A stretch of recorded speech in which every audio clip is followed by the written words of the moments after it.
په ژوند کې داسې څه واقعیت تاسو سره شوي چې تاسو هیرولی نه شئ. یوه دویم دا چې راتلونکي نسل لپاره او د موجوده نوي کول لپاره څه پیغام؟ ګوره چې یو خو دا واقعه ده چې زه کله مشرق اخبار کې زما نوکري ولګېده، نو ما خو تاسو ته وایي چې زه خو نوکرۍ نه وم تللی، زه خو هسې بس امتحان مې ورکړه هغې کې او هغې زه سلیکټ کړم او ما ته به سبا نه راځه. نو ما یاره زه خو 2 ورځې چوټي کوم کلي ته ځم، خپلې جامې مامې به راوړم، نو تاسو ما له 2 درې چوټي راکړئ، زه به 3 ورځې پس هغه کړم. نو زه لاړم کلي ته لاړم، هلته مور سره ملاو شوم. مور ډېر خوشحاله شوه چې یاره بچه خلکو ته خو داسې نوکري نه میلاوي، تا ته د هغه نه مخکې میلاو شوه، لکه ډېره خوشحاله شوه. نو ما راتلو کې نو زما یو ترور وه، هغې راته ووایي چې تا دې له څه راوړي دي؟ نو ما خو لا تنخوا نه دی اخیستی، چې تنخوا والو نو بیا به له څه راوړم که نه. نو په زه چې ووتم نو مور دې ځل له تنخوا ستا، ټوټل تنخوا ستا. نو زه چې رالم دلته پېښور ته، او زما سره شپې 1 بجه ټایم و غالبا، چې ما ته اطلاع راغله چې مور دې مړه شوه.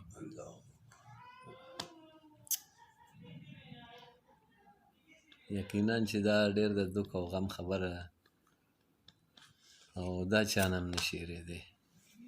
خدای پاک ته هغې وبخښي او درجات ته یې بلند کړي.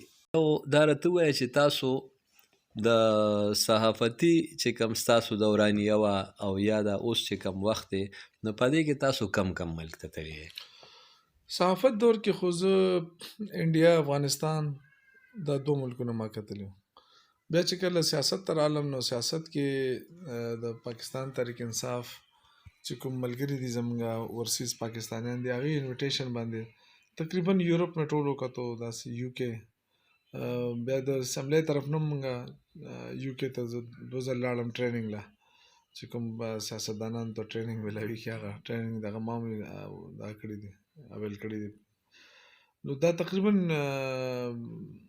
تایلینډ شو، دا مې هم کتلی دی. ورسره یورپ خو تقریبا ټوټل ما تاسو ته سویزرلینډ نه واله ډنمارک ناروې پورې دا ټول ملکونه، هالینډ، جرمني، اټلي، فرانس، سویډن، دا تقریبا ټول مې کتلی دي، ډنمارک وغیره. باقي سعودي عرب عمرې مې هم کړی دي، حج مې هم کړی دی الله فضل سره. افغانستان مې کتلی دی. افغانستان کې چې دی که نه، زه مجددي صاحب سره ما انټرویو کړې وه، رباني صاحب سره مې کړې ده، دوستم سره مې کړې ده، احمد شاه مسعود صاحب سره مې کړې وه، دغسې استاد سیاف سره، مولوي خالد صاحب سره. دا چې څومره د هغه واسم محسني صاحب دا چې کوم لیډرشپ و د افغان لیډرشپ، دوی سره بیا حکمتیار صاحب سره ما 3-4 ځله انټریکشن شوی دی، انټرویو مې ته هم کړې ده، او مونږ وله دعوت هم ورکړی و ځله ما عبدالله جان صاحب چې تاسو زموږ خیبر یونین اف جرنلسټ پروګرام له هم راشه.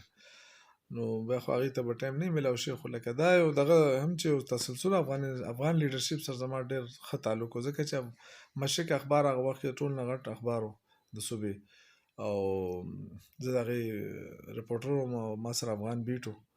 نو دا یو غټه فایده وه ما ته چې د افغانستان په حالاتو باندې هغه وخت سره ما به ځان اپډیټ ساتلو.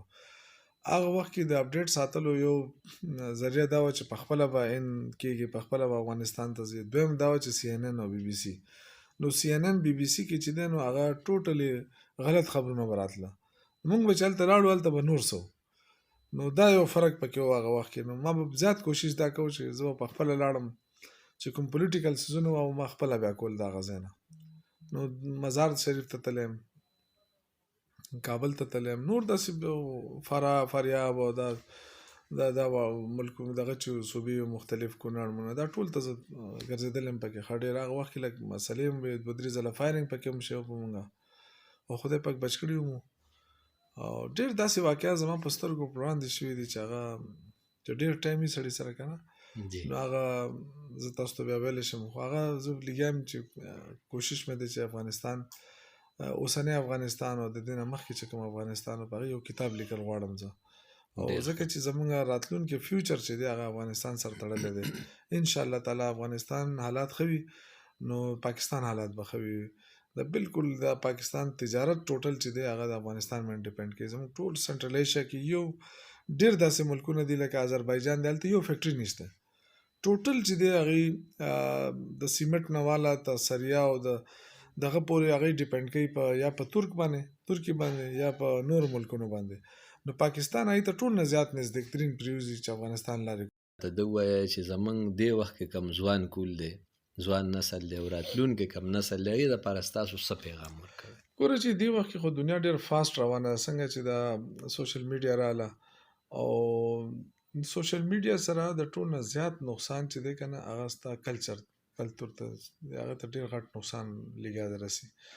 نو پکار ده چې موږ خپل کلچر بچ کړو او موږ چې کوم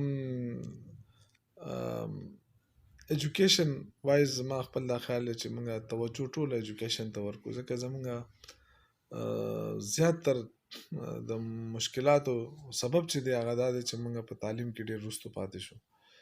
نو که زموږ کوم د لرې پرتې علاقې دي که هغې کې ایجوکیشن نظام موږ خپل بهتر کړو او دا ینګ کول چې دی هغه فوکس کړي په ټیکنیکل ایجوکیشن باندې چې دوی سره څه نو وي، څه هنر ورسره وي خامخا. نو چې کوم تعلیم کې